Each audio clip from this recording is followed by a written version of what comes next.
Hello viewers, welcome back to my channel Express Learning, and today the poem that we are going to look at is The Duck and the Kangaroo. Now this poem has been written by Edward Lear, जैसा कि आप देख पा रहे हो, ठीक है। ये जो poem है, this is a kind of nonsense verse. अब ये nonsense verse क्या होता है? Nonsense verse are those kind of poems which have a lot of playfulness and a lot of humor. तो उनमें playfulness बहुत ज़्यादा होता है, हंसी खेल मजाक बहुत ज़्यादा होता है, and there is a lot of humour also. जैसे मैंने बोला मजाक होता है तो उसको इंग्लिश में ह्यूमर भी बोल सकते हैं, ठीक है। और ये जो एडवर्ड लियर थे ना, he was a master at writing nonsense verse. ये नॉनसेंस वर्स लिखने में बहुत अच्छे थे। He used to write, he has written in fact many nonsense verses, और बहुत अच्छा भी लिखा है, बहुत नाम भी कमाया है इसके लिए, ठीक है। तो let's start this poem. So we will first look at the first two stanzas. पहले दो स्टैंजर्स को सबसे पहले देखते हैं। और यहाँ पे दो कैरेक्टर्स हैं एक है डक और दूसरा है kangaroo. So the duck is saying something to the kangaroo. In fact the duck is requesting something to the kangaroo. कुछ रिक्वेस्ट कर रहा है कि मेरे साथ मतलब वो कुछ मांग रहा है, ठीक है। चलो देखते हैं क्या मांग रहा है। So said the duck to the kangaroo, good gracious how you hop over the fields and the water too, as if you never would stop. My life is a bore in this nasty pond, and I long to go out in the world beyond. I wish I could hop like you, said the duck to the kangaroo. तो आपने जैसे देखा होगा कि the duck is saying to the kangaroo, good gracious, मतलब हे भगवान, oh my God, that's what he is saying. Good gracious का मतलब आप ऐसे ही समझना, जैसे आप बोलते हैं ना कि हे भगवान, oh my God, so that's what good gracious will mean. How you hop, कैसे आप हॉप करते हो, कैसे तुम हॉप करते हो। हॉप करते हो मतलब जंप करते हो, ठीक है। आपने देखा होगा कैंगरूज जो होते हैं वो चलते नहीं, वो कूदते हैं, वो आगे बढ़ने के लिए कूदते हैं, ठीक है। और you hop over the fields and the water too, चाहे वो फील्ड हो चाहे पानी हो, सबके ऊपर आप हॉप करते हो, ठीक है। As if you never would stop, जैसे कि तुम कभी रुक ही नहीं सकते हो, ठीक है। My life is a bore in this nasty pond, और ये जो बेकार सा पॉन्ड है ना, इसमें मेरी जिंदगी बड़ी बोर सी हो गई है, ठीक है। So and I long to go out in the world beyond, और मेरी इच्छा है ना कि I want to go out in the world beyond, जो बाहर की दुनिया उसमें मैं जाना चाहता हूँ। लॉन्ग टू गो आउट का मतलब यहाँ होगा, लॉन्ग मतलब वो लंबा वाला लॉन्ग नहीं होता है। लॉन्ग यहाँ पे होगा when you are wanting to do something really badly. आप किसी काम को करने के इच्छुक हो तो आप बोलते हो I long to do that, ठीक है। So I long to go out in the world beyond, I wish I could hop like you. ये इसकी इच्छा है, किसकी? द डक्स, है ना। I wish I could hop like, कि तुम्हारे जैसा मैं भी हॉप कर पाता। That's what the duck is saying, said the duck to the kangaroo. तो मतलब आप फर्स्ट लाइन में देखो, बड़ी तारीफ कर रहा है ये बंदा, डक किसकी? कैंगरू की, कि आप कैसे हॉप करते हो, मेरी जिंदगी तो बेकार है, मुझे भी लेकर चलो। And you will see that it continues in the second stanza, ठीक है। चलो देखते हैं। So please give me a ride on your back. So there is the request, ये रिक्वेस्ट है इसका, ये इसका डिमांड है कि प्लीज मुझे अपने पीठ पे थोड़ा घुमा दो, ठीक है। Said the duck to the kangaroo, I would sit quite still and say nothing but quack. मैं आराम से बैठूंगा और कुछ नहीं बोलूंगा, सिर्फ एक ही चीज बोलूंगा, क्वैक। तो डक्स क्या बोलते हैं? क्वैक क्वैक बोलते हैं ना। सो ये बोलता है कि मैं कुछ नहीं बोलूंगा, I will not make a lot of noise, all I would say is quack quack, है ना। The whole of the day long through, पूरा दिन, है ना, कुछ नहीं बोलूंगा, I would just say quack, nothing else, ठीक। And we would go to the Dee and the Jelly बोली।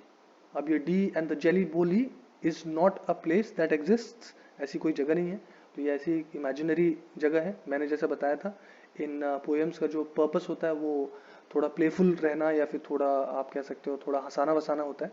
सो there is no place called Dee and the Jelly Bo Lee, ये ऐसे एक इमेजिनरी प्लेस है, ठीक है। तो ये बोलता है कि हम वहां चलेंगे। कौन बोलता है? डक बोलता है। किसको बोलता है? कैंगरू को।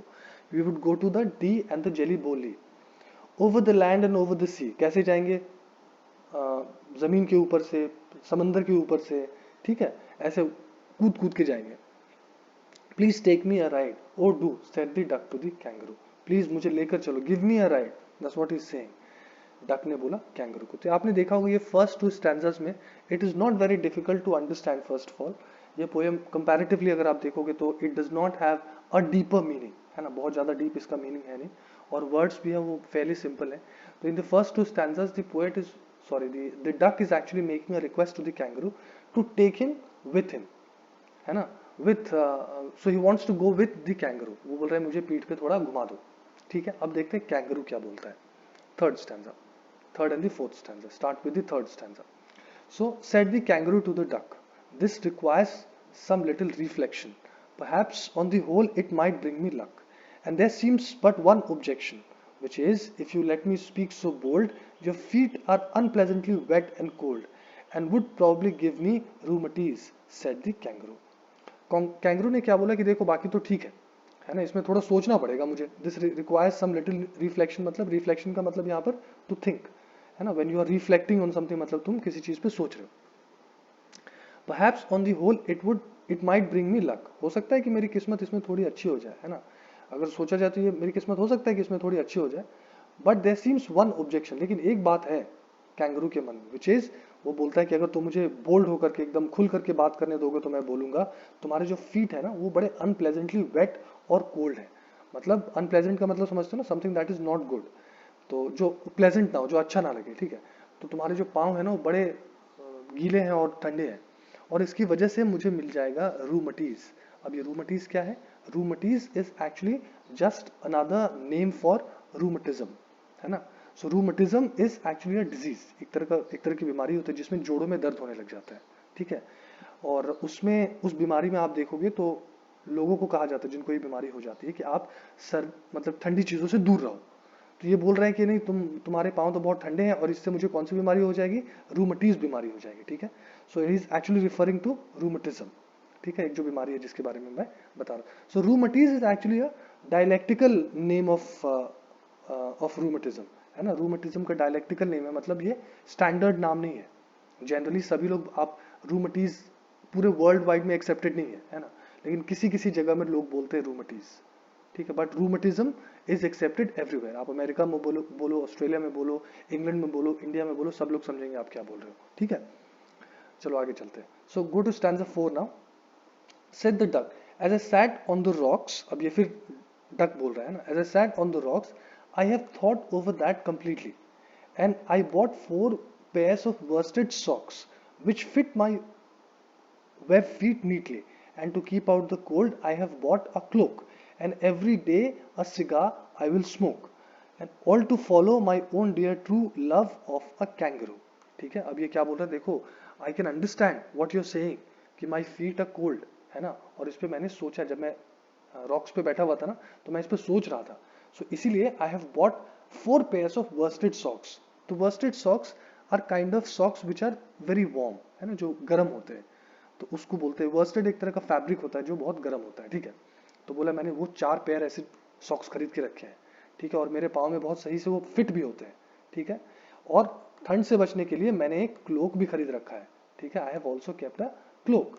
आई have also bought a cloak. Cloak क्या होता है? Cloak is a type of dress which you can say. Cloak का मतलब वैसे पर्दा भी होता है, लेकिन क्लोक एक तरह का ड्रेस भी होता है जिसमें आर्म्स नहीं होते, है ना. So suppose for example a dress which does not have the sleeves, उसमें sleeves हटा देते हैं, तो that's what a cloak would look like. तो ये बोल रहा है कि मैंने ये भी खरीद के रखा है. and every day I will smoke a cigar, है ना. तो हर रोज बोल रहा है एक सिगार स्मोक करूंगा. सिगार स्मोक करने से तो वैसे सर्दी जाती नहीं है. probably he thinks that this will drive the cold away, ऐसा इसको लग रहा है, ठीक है. और ये सब क्यों कर रहा हूँ मैं? ये सब कर रहा हूँ there is only one reason, that is my love for the kangaroo. ये सब कहानी कौन बता रहा है? ये सब बता रहा है डक, ठीक है. तो कैंगरू ने बोला कि ठीक है, बात तो ठीक है तुम्हारी, मतलब मैं तुम्हारे साथ में चल सकता हूँ, लेकिन देयर इज वन ऑब्जेक्शन कि तुम्हारे पाँव से तो मुझे लग जाएगी रूमेटिज्म. तो इसके बाद ये बोला कि नहीं नहीं, मैंने सोच रखा है, देखो I have thought about this already, और मैंने ये सब तैयारी करके रखी है, ठीक है. अब देखो कैंगरू जो है वो मान जाएगा. So this is the last stanza. Said the kangaroo, I am ready, okay, all in the moonlight pale, but to balance me well, dear duck sit steady, and quite at the end of my tail. So away they went with a hop and a bound, and they hopped the whole world 3 times round. And so who so happy, oh who, as the duck and the kangaroo. ठीक है. तो ये kangaroo ने देखा कि duck ने इतनी तैयारी कर रखी है, तो वो क्या बोला? ओके आई एम रेडी, ठीक है. But to balance me well, please sit steady. मेरे पीठ पे जो बैठोगे ना वो आराम से बैठना, है ना, एकदम स्थिर होके बैठना, ठीक है. और एकदम एंड में जाकर के बैठना. और इस तरह से ये लोग चले गए, दुनिया के 3 चक्कर काट करके आ गए. So they hopped the world 3 times round. 3 बार दुनिया का चक्कर काट के आ गए. और इसके बाद में कौन ज्यादा खुश हो सकता है? ये पोएट हमसे बोल रहा है. Oh who so happy, oh who as the duck and the kangaroo, इनसे ज्यादा खुशी किसको हो सकती है. So that is what the poet is telling us, and that's how the poem ends. So duck ने शुरू में रिक्वेस्ट किया, कैंगरू ने बोला ठीक है मैं सोच सकता हूँ, लेकिन एक ऑब्जेक्शन है. ऑब्जेक्शन को भी ऑब्जेक्शन का भी सोल्यूशन बताया डक ने, और उसके बाद कैंगरू मान गया. वो लोग फिर दुनिया घूमने गए, 3 बार घूम कर आ भी गए और बड़े खुश भी हो गए. That is what we have in this poem. Now the rhyme scheme that we have in this poem is A B C C D D. तो ए बी मतलब फर्स्ट और थर्ड लाइन आपका राइम करेगा, second और fourth line rhyme करेगा. उसके बाद C C है, तो फिफ्थ और sixth line will rhyme with each other. तो बाउंड और राउंड आप देख रहे हो, और डी डी है तो लास्ट के 2 लाइन्स भी आपके राइम करेंगे. ठीक है. So every stanza has 8 lines and this is the rhyme scheme in every stanza. ठीक है. So that's all we have in this poem. I hope you enjoyed watching this video. Thank you very much for your time.